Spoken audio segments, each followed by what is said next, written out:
Bueno, muy bien. Entonces empezamos despacito este nuevo coloquio de los miércoles de FUDEPA, en este caso, no en este caso, en este ciclo que venimos llevando, el tema es la democracia hoy y a futuro, en sus distintos subtemas y variantes y hipótesis y enfoques.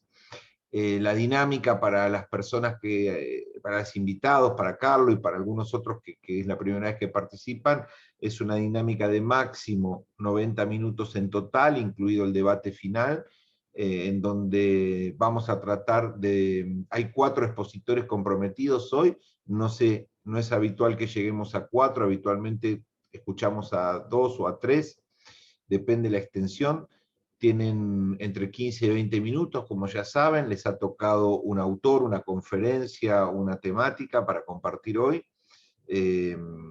Así que bueno, en la primera instancia no hay preguntas, el compañero que le toca exponer ideas las expone con su power, los otros anotamos en papel o en el chat las preguntas y luego nos encontramos al final de las 3 exposiciones para un cruce colectivo de reflexiones, de ideas. Nunca olvidarse que esta es una instancia informal de trabajo de la Fundación, no es un coloquio público donde invitamos a todo el mundo, tal vez lo hagamos, pero en principio es un taller interno, todos ustedes integran alguno de los programas de la Fundación, por supuesto Carlos no, pero el resto sí. Está trabajando en FUDEPA Latinoamérica desde hace tiempo, algunos desde hace semanas y otros desde hace muchos meses, y estamos acá construyendo, y bueno, vamos a comenzar, tenemos la posibilidad de que empiece quien tenga gana de los que se comprometieron para que yo les pase el administrador y tengan sus placas, si es que las prepararon, creo que sí, porque algunos me lo mandaron por WhatsApp. ¿Quién quiere comenzar? Si gusta, yo comienzo.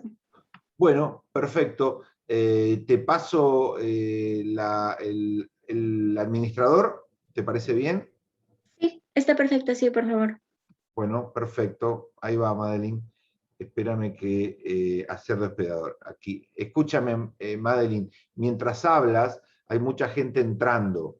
Tienes que hacer de la vista en las 2 líneas de trabajo, en el taller, y en darle el ok a los demás, porque si no quedan colgados. Dale, admite a todos.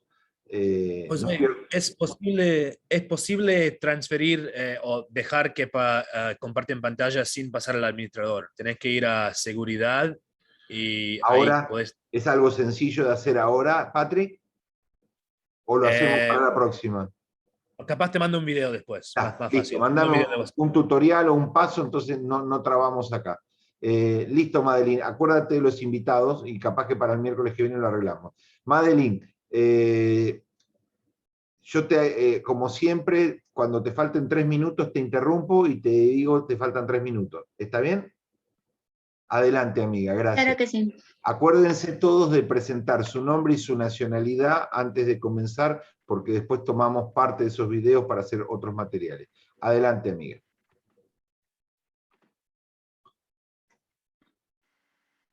Ok.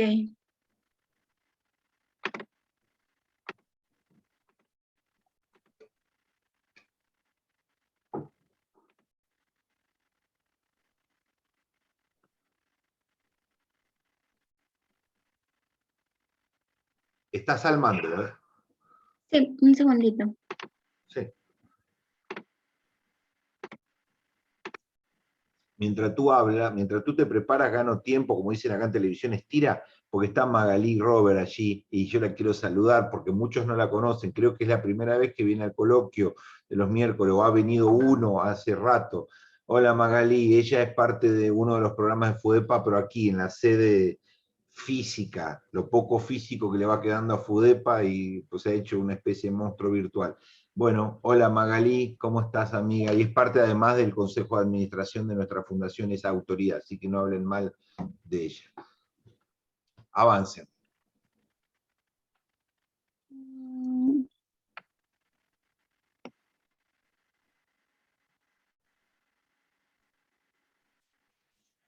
Ok, ¿ya pueden ver la presentación todos? Perfecto. Bueno, primeramente, mi nombre es Madeleine Montoya. Actualmente estoy estudiando la licenciatura en Relaciones Económicas Internacionales. Soy de México. Es un placer, primeramente, estar con cada uno de ustedes y poder exponerles. No soy perfecta conocedora de la materia. Sin embargo, pues me esforcé muchísimo para poder traerles este material y al mismo tiempo, pues retroalimentarnos unos con otros. Entonces, pues primeramente, el tema que vamos a ver es la e-política, democracia y nuevas tecnologías. Nos referimos a la e-política con la tecnología, la democracia y nuevas tecnologías, nos referimos a la nueva normalidad que actualmente estamos atravesando, ¿no? Por todo lo que ha pasado por la pandemia en todo el mundo. Entonces, pues es un tema muy interesante, muy sencillo de ver. Déjenme dar un poquito chiquito esto. Es un tema muy sencillo y creo que bastante interesante. Vamos a ver dos dilemas en esta presentación. El primer dilema es una nueva democracia construida por la era digital o las redes digitales al servicio de la democracia de siempre. ¿A qué se refiere eso? ¿Se construirá una nueva democracia o solo se va a incorporar la democracia que ya tenemos a los nuevos medios digitales? Este es el primer dilema que tenemos y que más adelante igual podemos checar esta parte. Y el número dos, las tecnologías digitales ante los dilemas electorales del COVID.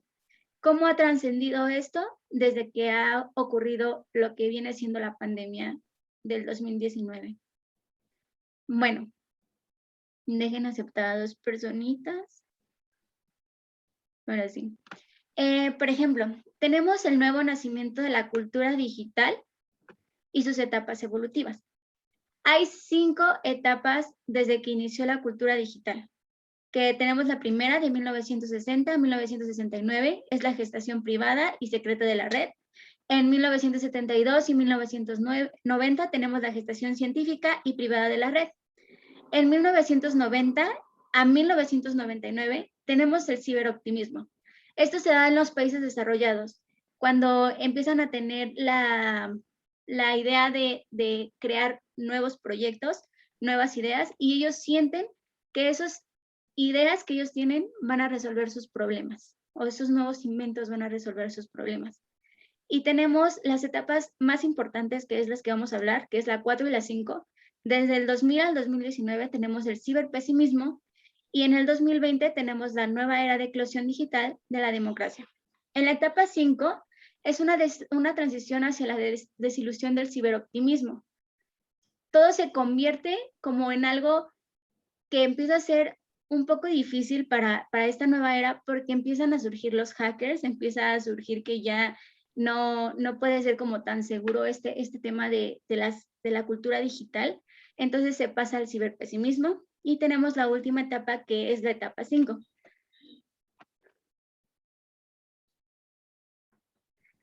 Aquí el autor, y yo lo puse tal cual, habla de las 7 plagas del apocalipsis y sus 4 fatídicos jinetes.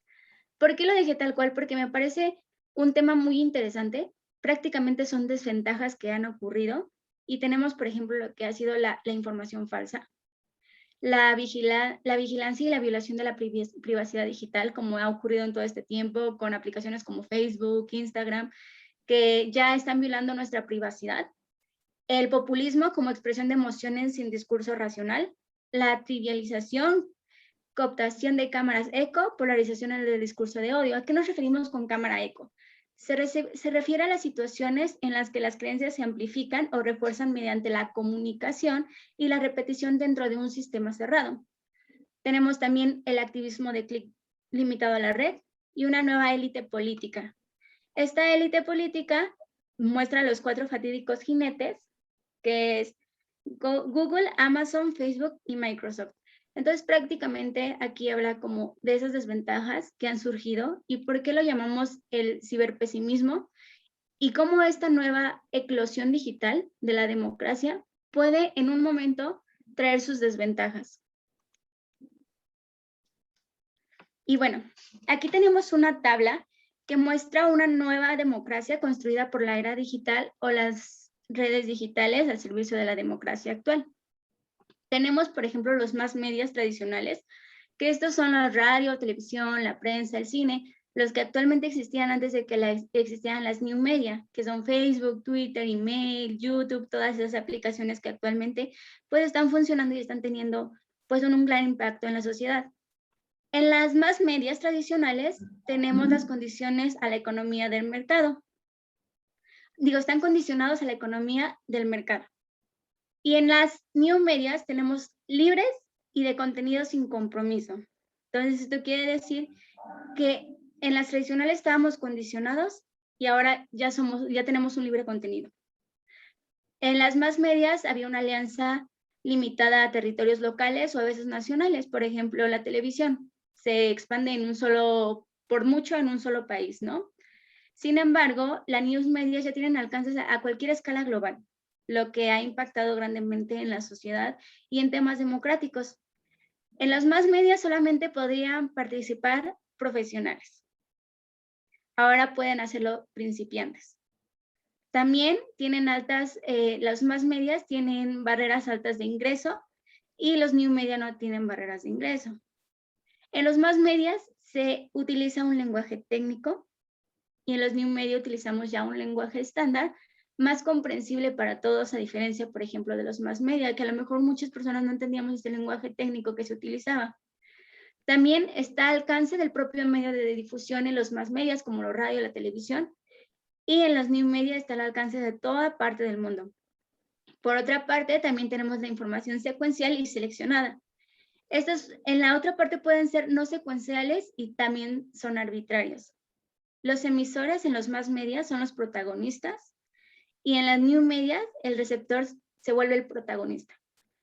¿Cómo se vuelve el protagonista? Pues comentando, posteando, dando like, por ejemplo. Entonces uno ya se vuelve protagonista cuando uno da sus propias ideas, entonces ya no necesitamos como otros protagonistas, como actores, que vengan a dar, siendo su idea la de ellos, sino que nosotros nos volvemos protagonistas. También en los más medias busca complacer a lectores. Y en los otros, cada usuario es el lector. También requiere en los más medias un aval público que lo someten a censura, estándares de calidad y conservan credibilidad. Y en los new media poseen menos censura. Entonces, por ejemplo, los más media muy difícilmente, y bueno, actualmente ya se realiza un poco más, pero anteriormente uno no podía hablar mal, por ejemplo, de su candidato político, de la persona que se encuentra en la presidencia en su país, y actualmente ya se habla más sin censura, o sea, ya cada uno da su punto de vista, sin censura, lo que realmente piensa, y es algo que antes no se podía hacer. También tenemos que su utilidad es solo receptiva, y en los new media la utilidad es variada. En los más medias solo se dirigen al público, y en los new media influyen en la audiencia. También tenemos en los más medias, por último, que asumen que se posee democracia y se busca información, y en los new media obsequian información y buscan la democracia. Entonces, pues prácticamente en uno se menciona que se hace, pero en el otro realmente buscan la democracia. Y por otro lado, también tenemos otra tablita, que es la correlación entre herramientas electrónicas y mecanismos de participación política. Tenemos funciones políticas como dar y recibir información pública, elaborar peticiones, presentar firmas y peticiones, organizar convocatorias para establecer temas de agenda, promover consultas, organizar discusiones deliberativas, elaborar proyectos, votar por proyectos, realizar campañas para promover proyectos, discutir proyectos, ejecutar decisiones, organizar la rendición de cuentas y evaluar la rendición de cuentas. Los nuevos mecanismos que actualmente ofrecen los nuevos medios tecnológicos, tenemos como la e-info, e-penales, e-quejas, e-campañas, e-foros, y e-justicia, e-gov, y todos estos tipos que prácticamente actualmente ya se hallan pues actualmente en la era digital. Tenemos una gran diferencia. Si se dan cuenta, en las herramientas electrónicas tenemos prácticamente las mismas, que son email, Twitter, blog, Facebook, WhatsApp, Instagram, YouTube. Pero hay una función política que es votar por proyectos que se engrandecen sus herramientas electrónicas. ¿Por qué? Porque pues están surgiendo aplicaciones, páginas y temas digitales que están ayudando, por ejemplo, a votar por proyectos, como lo tenemos, por ejemplo, el AppGree, tenemos el Agora Voting, tenemos softwares participativos, tuvoto.eu y todos estos tipos de herramientas electrónicas que actualmente han servido muchísimo para votar por proyectos y la gente se vuelve participante de esto, ¿no? Y expresa prácticamente su opinión acerca de esos proyectos, por lo cual ha sido muy importante. Entonces tenemos esta correlación entre las herramientas electrónicas y los mecanismos de participación política. Por otra parte, llegamos al otro dilema, que son los desafíos electorales del COVID. La coincidencia de los calendarios electorales con el confinamiento generó dos dilemas. ¿Cuáles son los dilemas que generó esto? Pues prácticamente el primero, que las autoridades electorales postergaron las elecciones o las realizarían, a pesar de que estaban atravesando pues una fuerte pandemia. Y el número dos es para los electores, acudir a votar o guardar el aislamiento. Entonces, estos fueron los dos dilemas. Como un ejemplo, pongo a México, que se presentó un dilema de publicidad de dos campañas.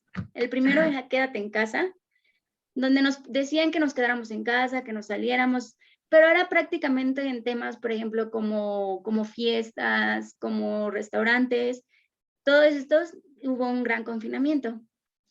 Y también hubo después, cuando empezaron las campañas políticas, hubo una campaña publicitaria que decía el voto sale y vale.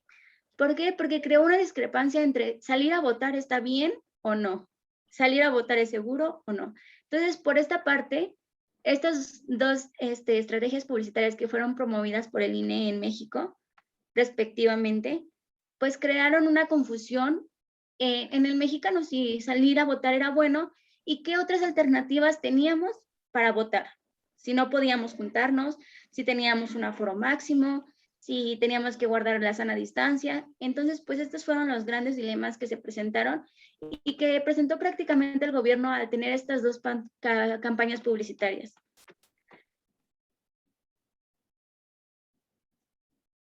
Y bueno, la solución a este dilema, que ocurrió entre el 21 de febrero del 2020 y el 6 de junio del 2021, durante los periodos más letales de la pandemia, fue el voto electrónico. La solución es el voto electrónico. Hay otra solución que implementaron, pero al final no funciona, que es las casillas electrónicas.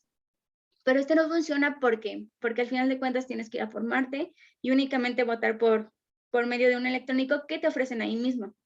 Entonces, la solución a estos dilemas no era esa, sino era el voto electrónico que se hace con un dispositivo móvil, laptop, celular, tablet, un dispositivo que te permita votar desde tu casa.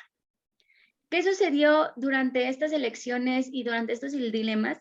Bueno, pues en 39 países postergaron las jornadas electorales, 118 países y territorios los celebraron en las fechas programadas y posteriormente 53 países de los 79 que postergaron terminaron por celebrar las elecciones pues en otro tiempo. Y estos son datos pues del Instituto Internacional para la Democracia y la Asistencia Electoral en 2021. Tenemos también unos inconvenientes del voto electrónico que me parecen muy interesantes de analizar. Número uno, que no garantiza la condición de universalidad. Debido a la brecha digital, las dificultades para acceder a la red, al registro en el padrón electoral o a la lista nominal. Por otro inconveniente es que no garantiza la condición de libertad. ¿Por qué? Porque es más fácil comprar un voto. Si uno vota desde su casa, pues ya la persona te checa y vota por el que yo te estoy pagando. Entonces los votos pueden ser un poco más falsos. ¿Por qué? Porque es vulnerable a la coacción y a la compra de votos. También tenemos que no garantiza la igualdad por la posible omisión de un candidato por el sistema digital. ¿Qué es lo que pasó en República Dominicana? Que quitaron a un candidato y no aparecía el candidato en el sistema, por lo cual tuvieron que postergarse y cancelar esas elecciones. ¿Por qué? Porque el sistema falló y un candidato no aparecía en la lista de votación. Entonces, tenemos también que no garantiza la integridad por la insuficiente seguridad en el hackeo y la falta de certeza jurídica. Y prácticamente pues se necesita como un gran sistema que avale esto. ¿Por qué? Porque creo que actualmente pues hay insuficiente seguridad en los temas digitales. Otros más son que requiere de grandes compañías y ejercicios de simulacro para su socialización. ¿Qué quiere decir esto?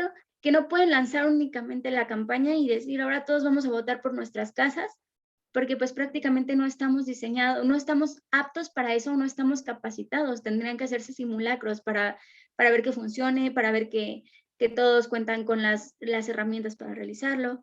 Tenemos también el registro y verificación del voto es compleja para el ciudadano común. ¿Por qué? Porque actualmente, a pesar de que estamos en una era digital y que, por ejemplo, el COVID nos obligó a entrar a esta era digital, pues actualmente muchas personas no están familiarizados también con esto. Entonces, esto hace como una brecha de diferencia entre los que usan tecnología y los que no. También tenemos la garantía de integridad y la observación electoral se reduce. Quienes sean expertos, que es lo que comentábamos, en los temas digitales y de tecnología, pues estos podrán votar y los que no, pues entonces como que se quedan sin la posibilidad de votar, ¿no? Como las personas mayores. También tenemos que existen fallas técnicas, como igual lo mencionábamos antes con República Dominicana, pues provocan defectos de registro y conteo algunas veces. Entonces, pues también aquí hay fallas técnicas que pudiese beneficiar o afectar a algunos o a otros. También tenemos costos por encima del tradicional. ¿Por qué? 3 minutos, Madeleine, 3 minutos. Porque aumenta la dependencia hacia la empresa o instituciones encargadas del diseño digital de las auditorías. Por otro lado, tenemos los beneficios del voto electrónico.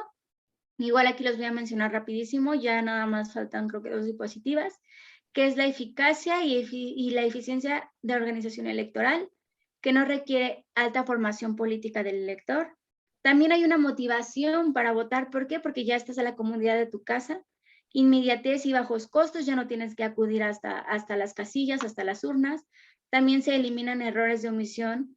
Y también en épocas de COVID asegura la sana distancia, promueve la votación para los residentes extranjeros y para pues también las mismas personas del país. Y también cerrar la brecha digital facilita los procesos de equidad electoral para las minorías. Tenemos 3 preguntas, de las cuales creo que es importante hacer más hincapié, que ¿el voto electrónico podría llegar a ser la nueva forma de participar en nuestro país? Es una pregunta que todos nos deberíamos hacer. Y también sí que se construirá una nueva democracia o solo se incorpora la tecnología digital a los modelos democráticos y si se podrán contrarrestar algunos inconvenientes del voto electrónico. Estas son 3 preguntas que tendríamos que analizar más a fondo y hacer una investigación exhausta para poder responderlas. Y como aprendizaje, pues tenemos que la democracia ideal, la participación de la ciudadanía es el factor que materializa los cambios, por lo que es necesario que entre gobernantes y ciudadanos establezcan el diálogo para alcanzar objetivos comunes, ya sea mediante los nuevos medios digitales o mediante los medios tradicionales, pero sin embargo tenemos que ser democráticos, ser participativos y tenemos que saber también adaptarnos al cambio y darle un buen uso a los medios digitales. Y pues esto es todo por mi parte. Muchísimas gracias por su atención. Súper, muy bien, en tiempo, un poquitita pasada, Madeleine, excelente. Me pasás el administrador, por favor. Juan, ¿te parece que quieres comenzar tú? ¿Puedes continuar? ¿Estás? Sí, con gusto. Bueno, aquí estoy. espérame, Con gusto. te paso el administrador. ¿Quieres? Sí, claro que sí. Ahí va. Revisa cada tanto si hay alguien esperando, pero ya es tarde, ya no creo. Muy bien. Ok, Preséntate, Juan, y te escuchamos. claro que sí. Voy a empezar a compartir pantalla.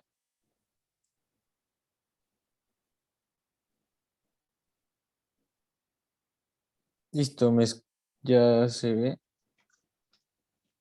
A ver. Aún no vemos tu presentación, ¿eh? Ahí va.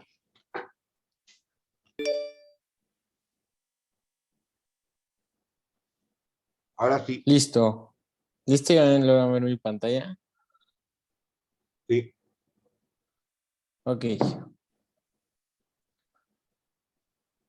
Bueno, me presento. Mi nombre es Juan Bernardo Pastrana Castillo. Soy mexicano. Actualmente estoy estudiando en la Facultad de Derecho, la carrera de Derecho, en la Universidad Autónoma del Estado de México. El día de hoy voy a presentarles una conferencia de jóvenes y participación política, que sin duda me parece una conferencia súper importante y más que nada me dejó mucho aprendizaje. Comenzamos con la postulante Silvia Gómez Tagle, que es antropóloga y nos hace ver la política desde su materia en la cual está especializada, que es la antropología. Ella nos presentó el tema de medir los significados en torno al estudio de la cultura política en los jóvenes. La cultura política, desde la vista de la antropología, es participación, es conversaciones, es llevar un seguimiento y más que nada profundizar profundizar acerca de lo que se menciona sobre la política. Ella nos habla de las encuestas. Recurrimos a las encuestas para saber cómo está el país y cómo está cambiando, pero nos encontramos con preguntas abstractas y preguntas que son ambiguas, como por ejemplo, ¿qué prefieren, dictadura o democracia? Preguntas que ni los mismos politólogos llegan a tener un análisis tan centrado para solucionar esa pregunta, ¿no? Para llegar a una conclusión. Son encuestas, más sin en cambio no son lo de las elecciones, son encuestas previas. Y su intención, aquí se los puse en verde para tener un mejor aprovechamiento, que más bien lo que deberían de tratar las encuestas es una intención, una razón para participar en las elecciones. ¿Por qué las personas van a salir a votar o por qué las personas no salen a votar? Indicadores para conocer el perfil. Unos indicadores que nos indiquen sobre los estudios socioeconómicos, sobre la educación de la persona que va a salir a votar o de la persona que no va a salir a votar. Más que nada que nos lleve a conocer el contexto y no un resultado. Déjenme, voy a agregar a 2 personas. Rapidísimo. Ahí está. Listo. Y la confianza también es algo que muy importante que queremos saber, es si los jóvenes tienen confianza en las instituciones para que se puedan hacer las elecciones. Las encuestas, como les dije, no son para predecir resultados sobre las elecciones, sino para saber qué variables podemos atribuir al participar o no en una elección. Aquí puse una cita que hace Charles Tilly. La democracia es un proceso, más no una institución. Y en contraste a lo que nos comenta Charles, tenemos a Mambino, que él lo cita como categorías rígidas en términos de instituciones a la democracia. Concluye la antropóloga con que la importancia de un país que puede votar y tener un impacto en la política del país y cambiarlo, como pasó en las elecciones de 2018 en México, que sin duda fue un rasgo democrático. Les voy a dar como una rapidísima introducción de lo que pasó en México en 2018. México es considerado una de las democracias más longevas del mundo. Entró al poder el Partido Revolucionario Institucional, mejor conocido como el PRI, desde 1930 y estuvo en el poder hasta el 2000. Fueron actos de democracia porque fue durante el proceso de 6 años y la gente salía a votar por el PRI hasta el 2000, que se presentó un cambio sin duda que nadie se esperaba y ganó el Partido Acción Nacional, que es el PAN, mejor conocido con el PAN, como el candidato que era Vicente Fox. Y del 2000 para el 2012 estuvo en el poder el Partido Acción Nacional. Y en 2012 vuelve a tener el poder el Partido Revolucionario Institucional y fue de 2012 a 2018. Estamos hablando que durante más de 80 años estuvo al poder solamente un partido y 2 partidos. Se consideran que son 2 partidos porque el PAN se suma con 12 años más. Y más 80 que llevaba el PRI, pues eran los únicos competidores que creíamos que podían estar en el poder en nuestro país. Pero llega a las elecciones de 2018 y se da una gran sorpresa que sale un nuevo partido llamado Morena. Como candidato está nuestro actual presidente, Andrés Manuel López Obrador, y lo que pasa es que se queda en el poder y fue un impacto de democracia en el país, o sea, no se puede explicar de alguna otra forma porque nadie se lo esperaba, pero las personas salieron a votar, hicieron su acto de democracia. Yo defino a la democracia como la voz del pueblo, y esa fue la voz del pueblo. Muchos dicen que fue un voto de odio porque ya querían un cambio en el país y querían probar con nuevos partidos y fue por lo cual votaron por nuestro nuevo presidente. Para no meterme más en el tema, voy a seguir. Generar nuevas medidas para un análisis político es lo que nos comenta la doctora, que necesitaremos hacer encuestas que nos ayuden para tener un análisis político más positivo y así llegar a unas conclusiones más alternativas. Continuando con el siguiente postulante, que es Eduardo García. Eduardo García es un matemático estadístico, el cual me llamó mucho la atención lo que él postula. Él nos habla sobre el funcionario de casilla. Les voy a comentar rápidamente qué es un funcionario de casilla aquí en mi país. Es el integrante de la ciudadanía, quienes fungen en el papel de autoridad electoral. Deben permanecer en la casilla desde que abre hasta que cierre. Son los responsables de hacer valer y respetar nuestro voto ciudadano. Esta definición la da el Instituto Nacional Electoral en el Manual de la Ley de la y el funcionario de casilla. Eduardo García nos presenta que dicen que si los jóvenes realmente están dispuestos a ser partícipes en la democracia del país y realmente tienen el tiempo para prepararse para ser funcionarios de casilla y entender lo que es, entender qué se necesita para estar ahí, involucrarte en la democracia del país, pero como les comento, lo más importante, participar en la democracia. Él me llamó muchísimo la atención lo que hace con la probabilidad condicional de aceptar ser funcionario de casilla. Él comenta que aquí es un estudio matemático que principalmente se basa en un análisis estadístico y por probabilidad condicional. Y como vemos es en nivel socioeconómico medio y bajo. Aquí están estas dos alternativas. Los años de escolaridad que van de hasta 12 años y 3 y más años. Hasta 12 años estamos hablando de que tiene primaria, secundaria y prepa o secundaria y prepa. Y 3 y más años es que ya es un profesionista. Y preferencia por los candidatos. Estos son los partidos que hay en mi país, como les comento allá. PAN, PRI, Morena, otro, hay algunas otras alternativas, pero las que se concentraron la mayoría de votos son estos tres.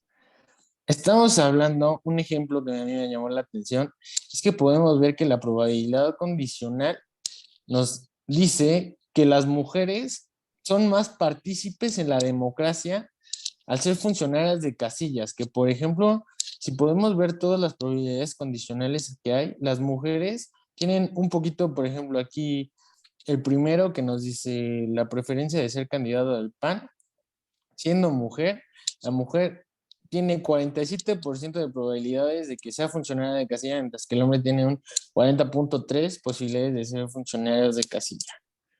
Un análisis que también me hace mucho interés es que, por ejemplo, si podemos ver de medio, de nivel socioeconómico medio y comparando con el bajo, hay más posibilidades que las personas con un nivel socioeconómico bajo participen como funcionarias de casilla que un nivel socioeconómico medio.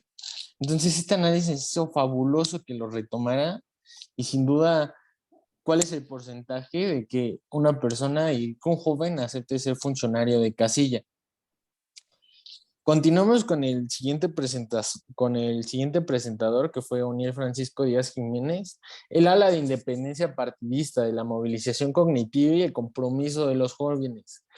Él habla sobre la identificación partidista, que como un joven se siente identificado con un partido en específico.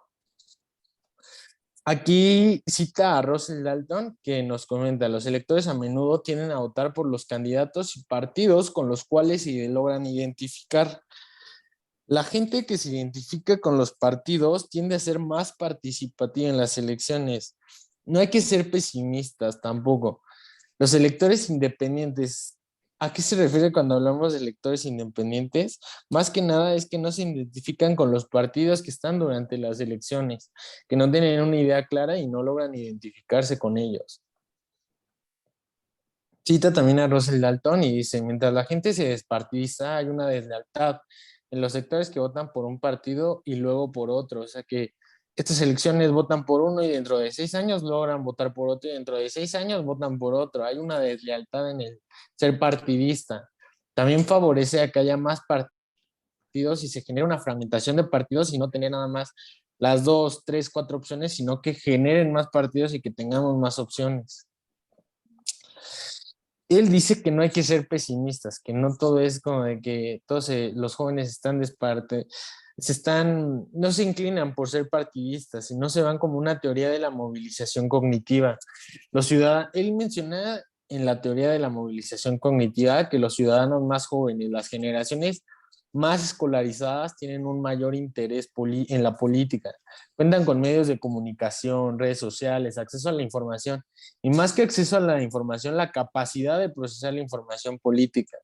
Entonces él hace una transformación de la transformación partidista a una movilización cognitiva en los jóvenes de hoy en día. Y por último tenemos a Víctor Alarcón Holguín.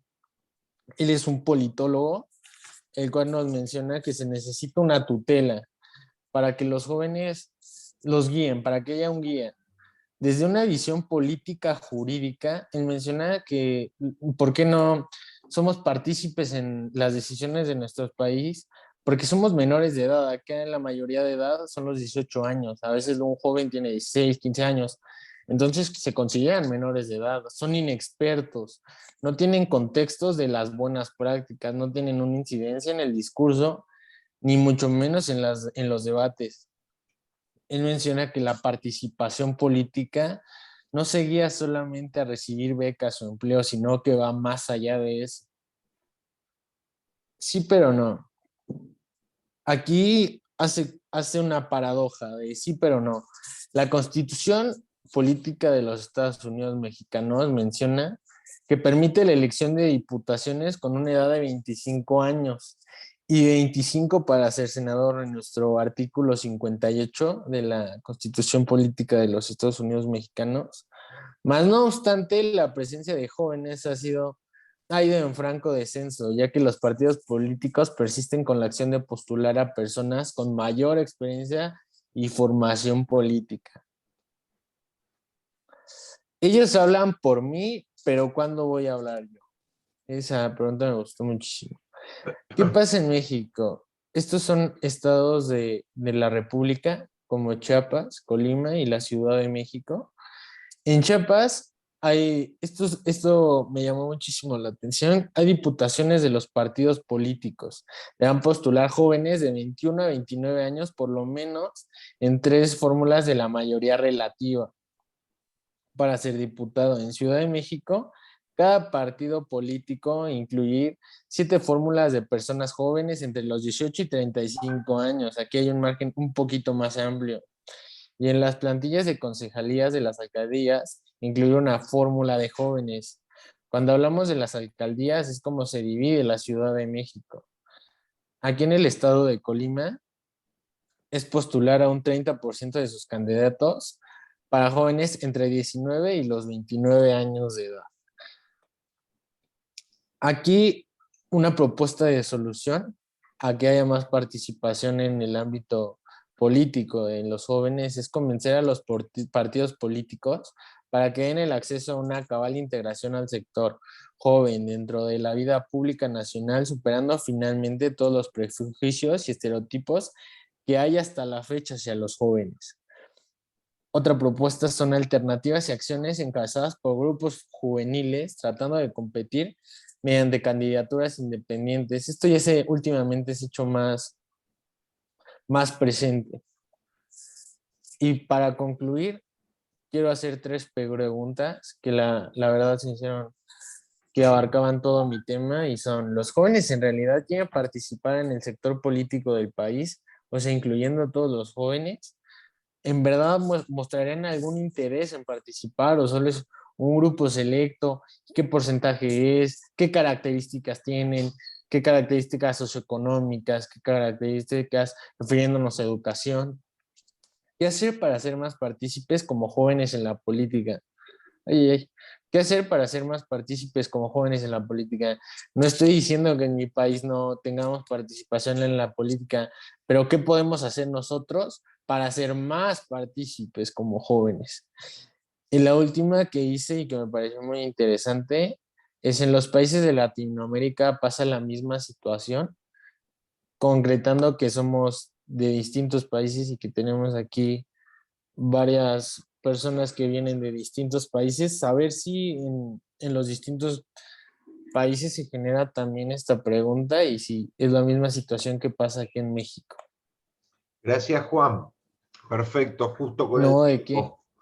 Pásame el hospedador. Estamos viendo si puede exponer Verónica. Verónica, podés exponer, estás allí, no, ella tiene dificultades para compartir el Power. ¿Estás allí, Vero? Sí, estás, te veo ahí. ¿Me escuchás? ¿Te animas o pasamos a Piero? Sí, perdón, aquí estoy. Sí. Si me ayuda a compartir, sería Sí, perfecto, por favor. yo pongo tu Power y vos me vas diciendo la próxima, vamos pasando. ¿Quieres probar esa Sí, por técnica? favor. Bueno, Sí, dale. por favor. Vamos un minuto, espera que lo bajo porque no tengo tu exposición. Espérenme, nada. Ahí estoy. Bueno, un minuto.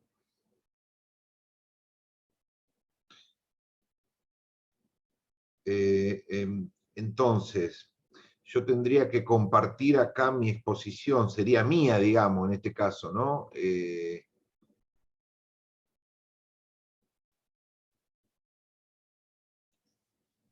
En compartir pantalla tendría que abrir acá y no sé si ustedes lo están viendo. ¿Ustedes están viendo el Power? ¿Un Power rosado? En este momento. ¿Están viendo? Sí, Carlos dice que ya sí. se ve. Listo. Sí, se está viendo. Listo. Entonces, Vero, comenzamos con tu presentación. Preséntate y arranca y me vas diciendo la próxima y yo voy mecánicamente ayudándote. Adelante. Muchas gracias. Yo soy Verónica Inostroza Jiménez y estudio la carrera de Derecho en la Universidad Autónoma del Estado de México. Y hoy vamos a ver dos temas que en realidad son muy parecidos. Uno se desglosa del otro. Entonces, el primero es la lucha por la democracia digital. ¿Me puedes cambiar, por favor? Sí.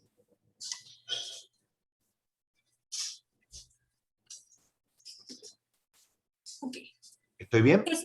Sí. Esta es una conferencia que fue impartida por la magíster Elaine Ford, que tiene especializaciones en estudios internacionales en Chile y es fundadora y directora de Democracia y Desarrollo Internacional. Primero vamos a ver lo que es la adaptación a la democracia digital. La ciudadanía se ha adaptado muy bien al Internet y a las tecnologías, pero los sectores públicos muchas veces no se han adaptado y no lo ven como un medio para poder agilizar el proceso de transformación que se está viviendo. Si no lo ven como algo que puede ser molesto, cuando en realidad a través de los medios tecnológicos se pueden agilizar muchísimas cosas. ¿Le puedes cambiar, por favor?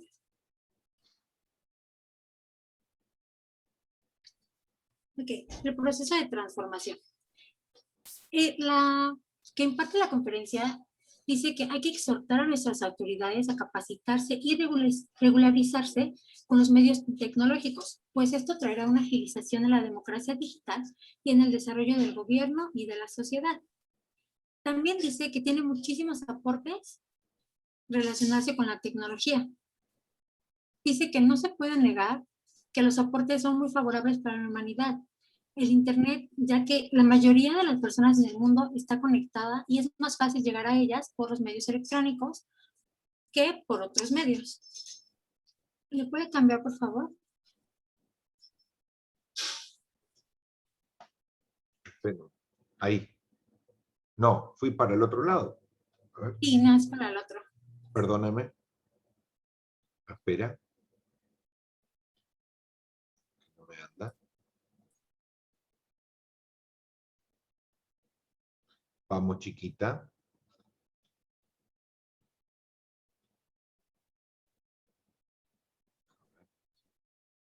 Siguiente. ¿Esta es o sigo una más? Sí, esa es. Bien. Se dice que hay que erradicar la promoción, bueno, las creencias de que la promoción de la tecnología y de la democracia de manera digital es mala para los gobiernos. Pues hay que entender que el Internet llegó para quedarse y hay que utilizarlo para construir una mejor relación entre los ciudadanos y las autoridades. Esta conectividad conduce al desarrollo y a reducir desigualdades en el marco de la democracia, ha permitido extender libertades y crear nuevas formas de participación. Tenemos también lo que es la democracia directa. que nos dice que las nuevas tecnologías de la información junto a los medios sociales de Internet están fomentando un nuevo tipo de democracia directa, que se concibe por la forma de interpretación y expresión de los ciudadanos. Este aspecto va de la mano con el empoderamiento del ciudadano. Es muy importante que el ciudadano se encuentre empoderado para poder estar en relación con las autoridades. Los ciudadanos interconectados. El ciudadano digital no solo es observador de la realidad, sino que hoy en día participa, controla y fiscaliza. Se puede informar, expresar, movilizar, agitar masas, entre otras cosas. Estas son características fundamentales de esta nueva ciudadanía, ya que la ciudadanía digital es más que solo enseñar una herramienta. Es una forma de preparar a los estudiantes, a los usuarios de la tecnología, para una sociedad llena de tecnología. Hay que utilizar la tecnología de formas buenas y no para otro tipo de cosas que por lo general es generar odio o cosas que no tienen como mucha relevancia dentro del gobierno. ¿Me puede cambiar, por favor? ¿Una más o está bien allí? No, una más, por favor.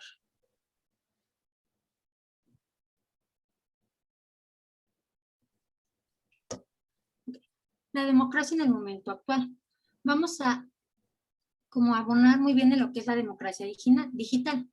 La democracia digital es poner el Internet al servicio de la ciudadanía y la sociedad para fortalecer los derechos y las libertades de los individuos y también favorecer los procesos de modernización e innovación de las entidades públicas. Esto según el Lane-Ford. Es importante saber que la democracia no es un fenómeno estático, sino que este tiene que ir cambiando conforme la sociedad va cambiando. Entonces encontramos lo que es el determinismo tecnológico, que es la forma en la que la tecnología redefine a los gobiernos y la forma en la que éste interactúa con la sociedad. Las democracias consolidadas se dan en aquellos estados donde se han resuelto los asuntos elementales de una democracia. Aspectos tales como el sufragio universal, contar con la constitución y la división de poderes. Esto nos puede ayudar a salvaguardar la libertad de expresión y los derechos humanos. Si encontramos una armonía en todos estos aspectos, lo único que necesitamos es elevar la democracia a nivel tecnológico para que puedan ir evolucionando de manera conjunta. ¿Le puede cambiar, por favor?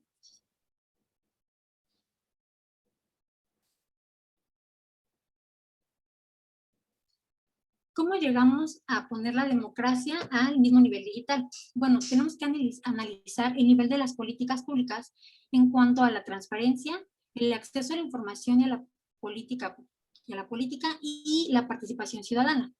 Primero veremos lo que es la transparencia. Es necesario que exista la transparencia en la información con datos actualizados, oportunos y verídicos, cosa que se puede lograr de manera digital. Esto busca poner a disposición de los ciudadanos las bases de datos con los resultados electorales y la digitalización de estos. El acceso a la información pública. Es importante que se acabe con el secretismo de las decisiones que se toman en favor de la comunidad. Hay que fomentar la confianza. Es crucial para poder impulsar la democracia digital. Las plataformas tecnológicas son muy buenas para poder acceder a la información y permitir el libre acceso a toda persona que tenga interés. Ahí es cuando entra la participación ciudadana. La participación ciudadana en el desarrollo de los procesos electorales se identifica como el principal factor que consolida la democracia, pues el ejercicio del sufragio permite que la ciudadanía elija libremente a sus autoridades. El empleo de la tecnología para poder facilitar estos procesos de comunicación y mejorar la calidad y atención al ciudadano se ha convertido en un referente para la modernización de las instituciones públicas y para reafirmar la confianza, ya que muchas veces la sociedad ya no tiene confianza en el gobierno. Entonces, si facilitamos todas estas cosas, es más probable que empiecen otra vez a tener confianza. Ahora, ¿cuáles son los beneficios de la democracia digital? Hoy en día se vive una gran evolución tecnológica que se está viviendo y se está modificando a gran velocidad la forma en la que las sociedades interactúan y que traen beneficios en la forma en la que funciona la política en tiempos digitales, en la gestión pública, incluso en la reducción de la corrupción. La política en tiempos digitales se tiene que estar analizando para poder seguir con ella. Se ha impulsado la implementación de políticas referidas a la apertura de datos, y de los procesos de digitalización para lograr una transformación digital en el sector. La gestión pública. El acelerado desarrollo de las tecnologías ha permitido que los servicios que el Estado otorga a la ciudadanía reduzcan las brechas de tiempo y distancia, generando eficientes resultados para su ejecución. Es decir, esto elimina jerarquías, ya que todas las opiniones son importantes.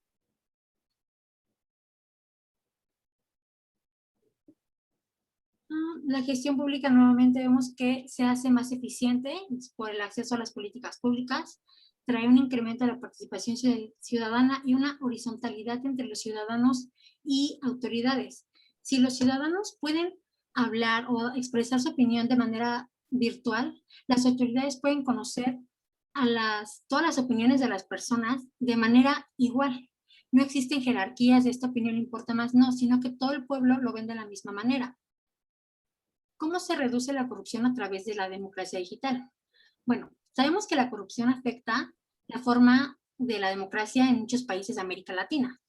Entonces, es necesario utilizar diversas plataformas para poder transparentar la información pública y fomentar las buenas prácticas relativas a la rendición de cuentas. Esto técnicamente se regresa a lo que ya había dicho hace un rato, que es muy importante que todo esto vaya junto, la transparencia, la información a las políticas públicas. Si todo esto va en conjunto, se puede mejorar la forma del gobierno. Las administraciones gubernamentales deben de sentirse obligadas y comprometidas a transparentar toda aquella información relacionada a su ejercicio público, que puede ser sujeto de control y fiscalización. Nuevamente, hay que eliminar ese secreto de todo lo que se toma en el gobierno, solo deben de saberlo las personas que están dentro de.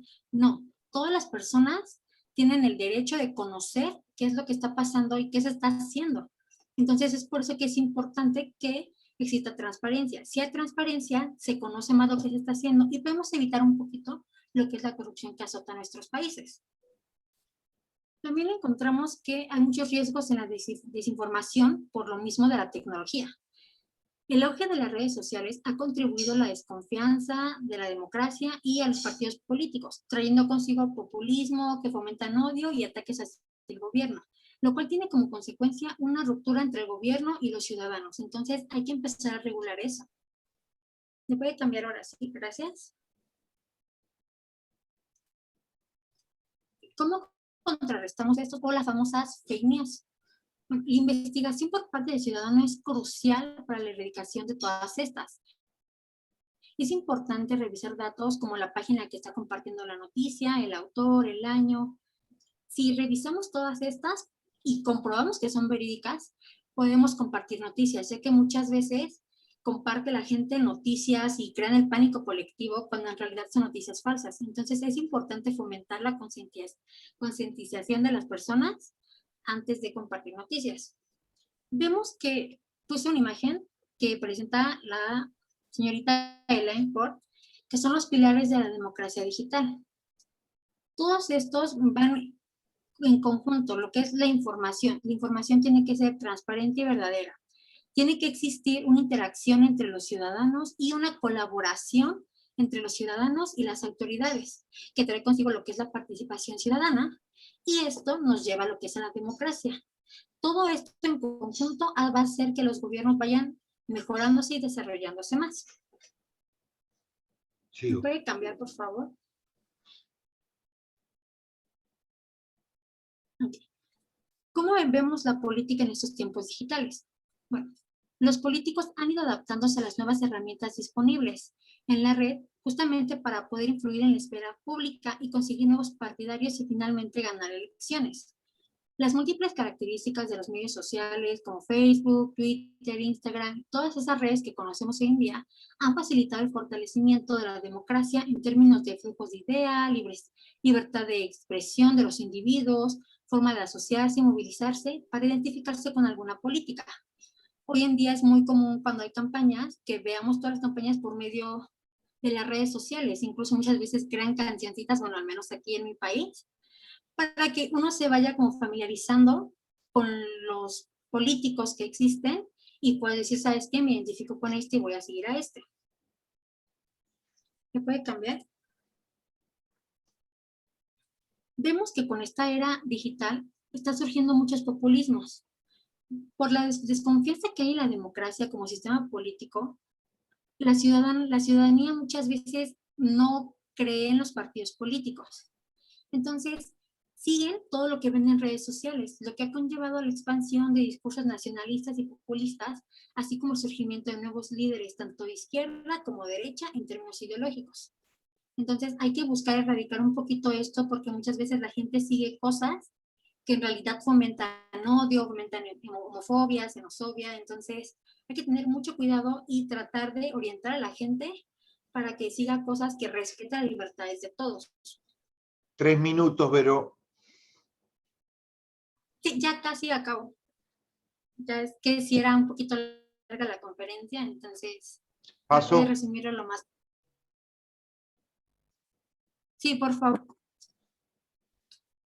Ok, yo planteé 3 preguntas y la primera es, ¿cómo influye la democracia digital en la erradicación de la discriminación y el aumento de la igualdad?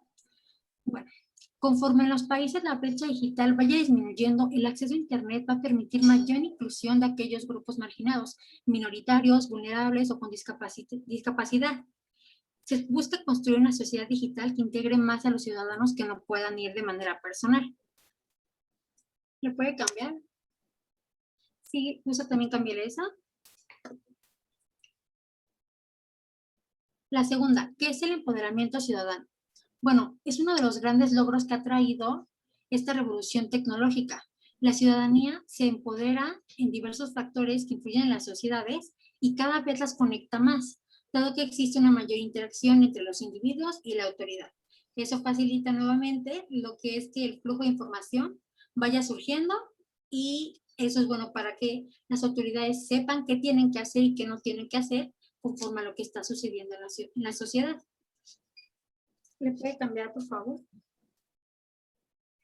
Y por último, ¿cómo contribuye la democracia digital a la ciudadanía movilizada? Con la era digital hay una mayor rapidez en la difusión de la información y hay un amplio alcance globalizador que pasa del plano local al nacional e incluso al internacional, llegando a un mayor número de personas, lo cual trae consigo que las personas compartan una opinión sobre una situación política o social, se creen movimientos para ser escuchados por sus gobiernos y que estos comiencen a crear políticas para erradicar lo que disgusta a los ciudadanos y cree programas de concientización.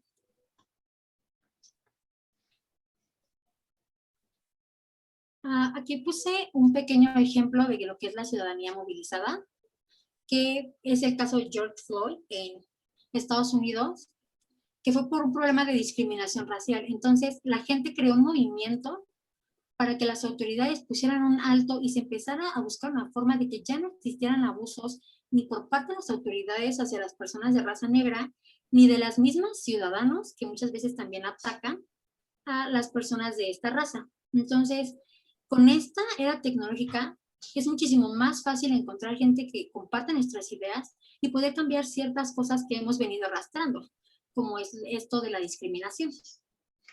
Muy bien, vamos cerrando. Esperen que cierro acá. A ver si no me mando macana. Ahí está. Bueno. Sí, gracias por ayudarme a compartir. Bárbaro. Estamos de bien. No se ha detenido la función de compartir pantalla. Estoy bien. Bueno, se habló 20 minutos cada uno. Comienzan los 20 minutos más de preguntas y opiniones. Opiniones de hasta 3 minutos. El que quiera. Piero Contreras es nuestro coordinador de formación en cibermilitancia, en ciberactivismo.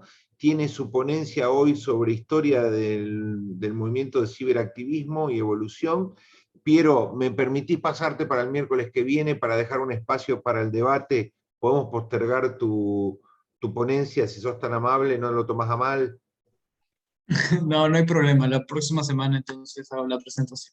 Dale, que va a estar muy buena, yo ya la vi, es historia del ciberactivismo y su evolución. El miércoles que viene tenemos ese punto, herramientas e historia de la movilización y la participación en lo digital en la historia del mundo. Bueno, soy todo oídos, opiniones libres y preguntas específicas que quieran hacerse para el debate. ¿Quién toma la palabra? ¿Qué les pareció? ¿Qué criticarían? ¿Qué aporte podrían sugerir? Empiezo yo entonces. Donovan levantó la mano. Adelante, Donovan. Sí, tal vez hablar un poquito, tal vez, de lo que estamos haciendo varios compañeros y yo en otro grupo, de otro trabajo, sobre analizar cómo los líderes políticos usan sus redes sociales en estos días, y más que todo cuando se acercan las elecciones, que es muy curioso cómo a veces vemos o pensamos en las redes sociales únicamente como un medio de entretenimiento, y ya no, ya evolucionó algo más, ya es una ventana para que un candidato político se presente, haga un video en TikTok, haga cualquier tontera con tal de ganar algunos votos. Otros tal vez lo toman más serio y organizan foros, organizan charlas con ellos, conversatorios, cosas por este estilo. Pero ver cómo esa importancia de las redes sociales ha evolucionado tanto que ya no solo sirve como para compartir las imágenes del perrito, las imágenes de los gatitos, de las mascotas, sino que ya tienen un trasfondo político muy importante, al punto de hecho de cómo llevó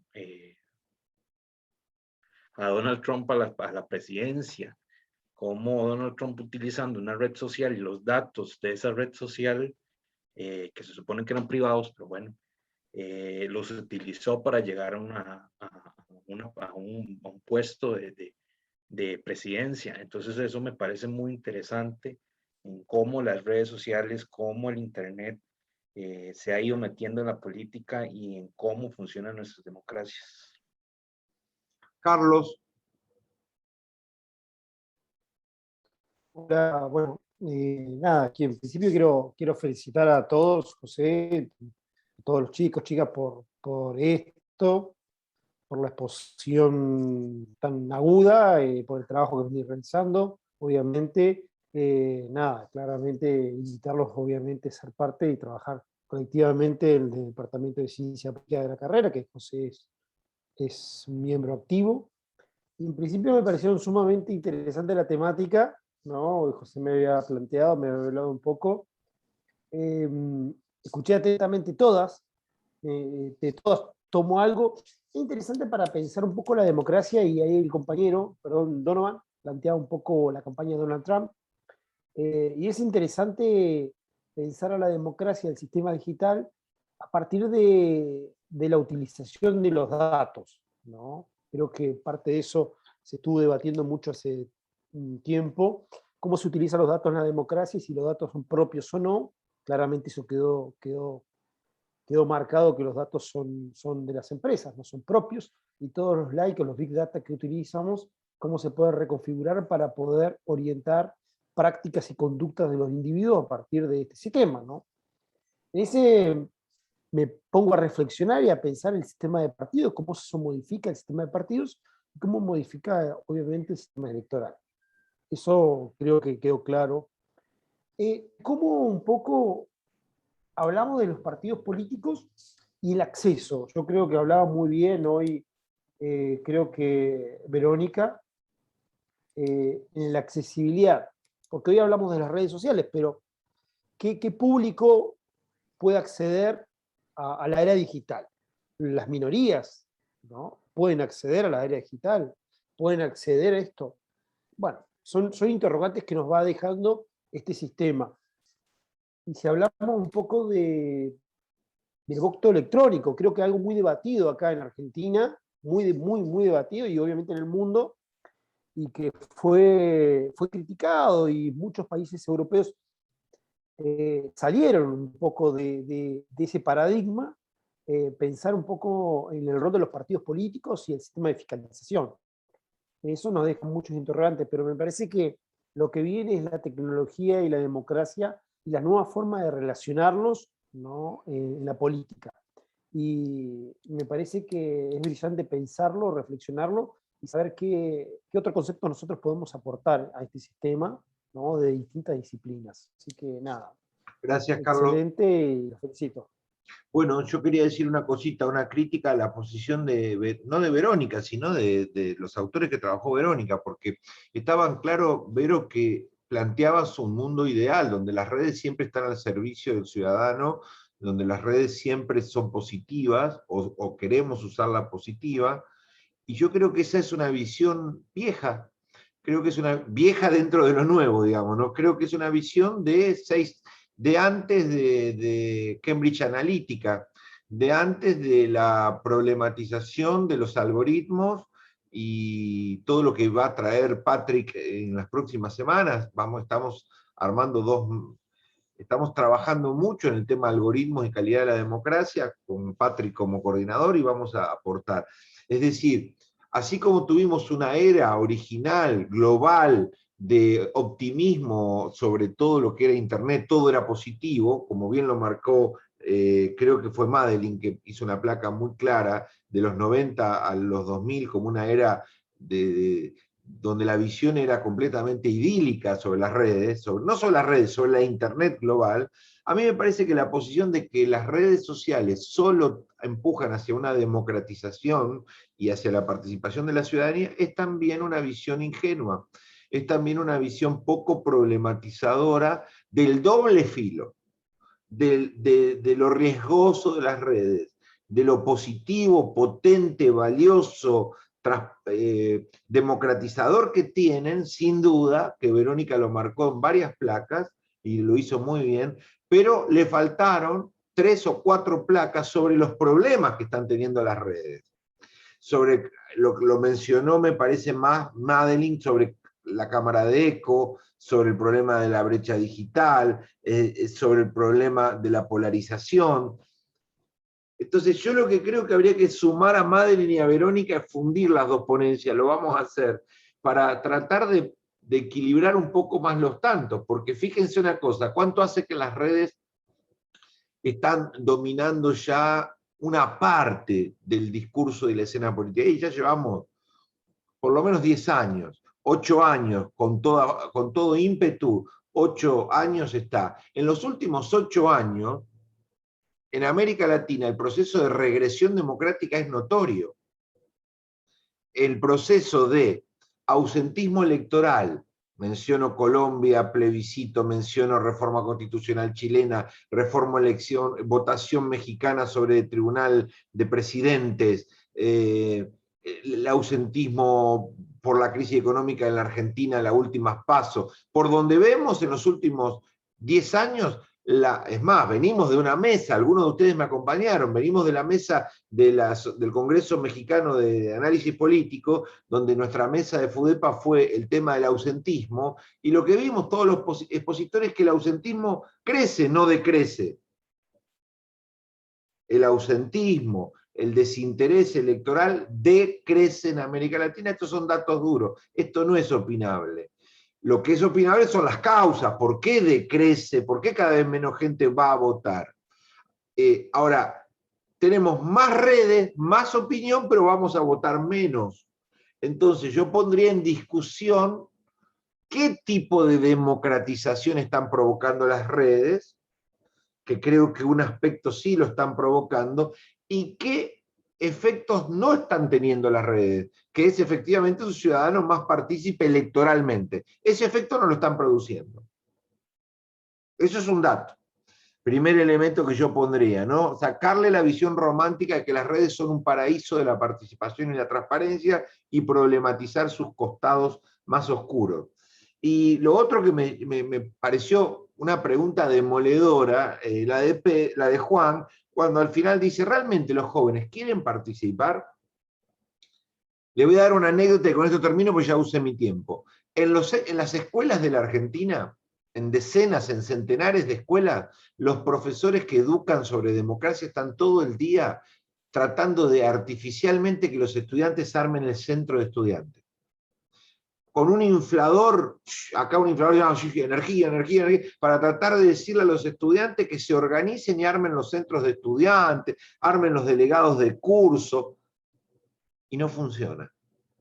No hay centro de estudiantes, la presencia de centros de estudiantes de preparatoria, lo digo en términos latinoamericanos para que me entiendan, es regresivo. Estamos yendo a la extinción, no a la expansión. Entre Trelew hace 5 años teníamos 12 centros de estudiantes activos, semiactivos hace 10 años teníamos 18, hoy debemos tener 2. Entonces, el proceso es un Estado, una institucionalidad, un adulto, un discurso políticamente correcto, una preocupación de los viejos, de los jóvenes deben participar, hagamos todo para qué. Y Juan nos dice, che, yo los entiendo, pero en verdad, ¿quieren participar y no tienen los puentes? Y esa pregunta yo la quiero dejar para el miércoles que viene. Libero la palabra para otros. ¿Quién más quiere dar su opinión antes de cerrar? Nos quedan 10 minutos. Vamos. ¿Nadie más? Bueno, seguimos el miércoles que viene con ciberactivismo, que es más de esto, pero con un enfoque más corto. Gracias a los expositores, a Juan, a Madeline y a Verónica, y a Piero también, que estaba listo, pero que tuvo que postergar. Es el segundo miércoles que mandamos a Piero para el final, a nuestro coordinador, que no lo dejamos hablar. Piero, esto ya es censura, ¿eh? Ojo, vamos a denunciar a FUDEPA. Bueno, ya no hay libertad de expresión, ¿qué pasa? Hasta luego, hasta el miércoles que viene, que la pasen bien. Gracias a todos. Chao. Hasta luego.